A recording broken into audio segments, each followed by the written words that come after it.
Assalamualaikum warahmatullahi wabarakatuh. Di video praktikum IPA di SD kali ini, kami akan mempraktikkan sifat cahaya tentang pemantulan cahaya. Selamat menonton.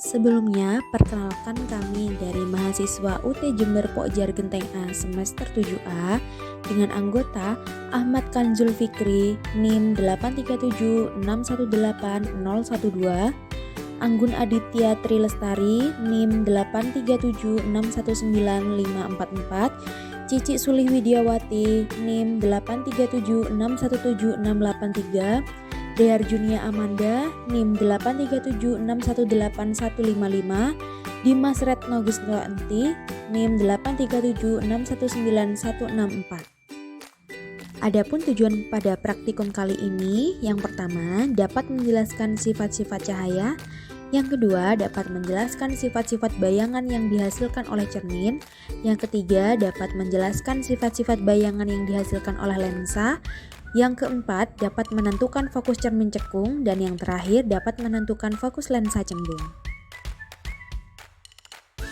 Selanjutnya, alat dan bahan yang diperlukan yaitu ada cermin datar, cermin cembung, cermin cekung, lampu senter, busur derajat, kertas putih, lilin, layar atau tabir kertas, dan celah cahaya. Yang pertama, langkah kerja pada cermin datar. Untuk awalnya, menyusun semua alat, kemudian menyalakan lampu senter dan mengamati dengan baik jalannya berkas cahaya pada saat sebelum dan sesudah mengenai cermin datar.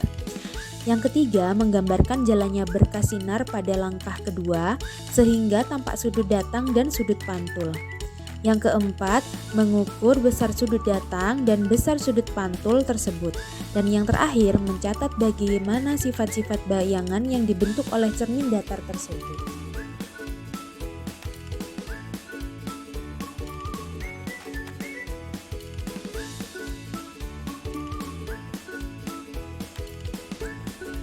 Yang kedua, langkah kerja pada cermin cembung.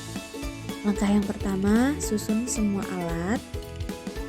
Yang kedua, nyalakan lilin dan amati dengan baik jalannya berkas cahaya pada saat sebelum dan sesudah mengenai cermin cembung.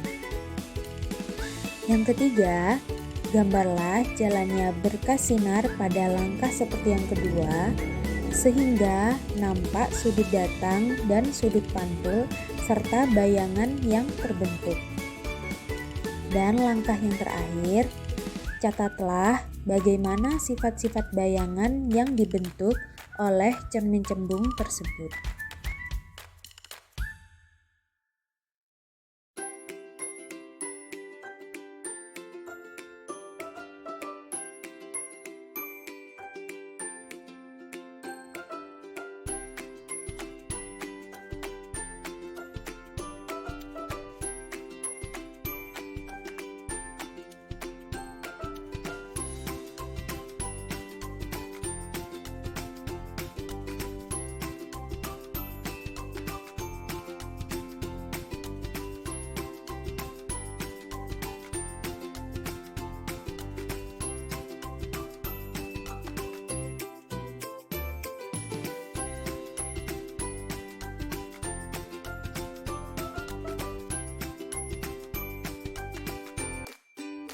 Dan yang ketiga, cara kerja pada cermin cekung. Yang pertama, susun semua alat. Kemudian langkah yang kedua, nyalakan lilin dan amati dengan baik jalannya berkas cahaya pada saat sebelum dan sesudah mengenai cermin cekung. Yang ketiga, gambarkan jalannya berkas sinar pada langkah seperti yang kedua, sehingga tampak sudut datang dan sudut pantulnya serta bayangan yang terbentuk. Langkah yang keempat, catat bagaimana sifat-sifat bayangan yang dibentuk oleh cermin cekung tersebut. Yang kelima, aturlah jarak benda atau letak layar agar pada layar terbentuk bayangan yang jelas dan tajam. Selanjutnya, ukur jarak benda dan jarak bayangan. Yang terakhir, jika benda di depan cermin cekung terus digeser menjauhilah cermin, maka pada jarak tertentu bayangan benda akan menghilang atau tidak tampak. Ukur jarak benda dan cermin cekung pada keadaan tersebut.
Dari hasil pengamatan praktikum kali ini dapat disimpulkan bahwa sifat bayangan yang dibentuk oleh cermin datar yaitu tinggi benda sama dengan tinggi bayangan, jarak benda ke cermin sama dengan jarak bayangan ke cermin, tegak, maya, dan sama besar.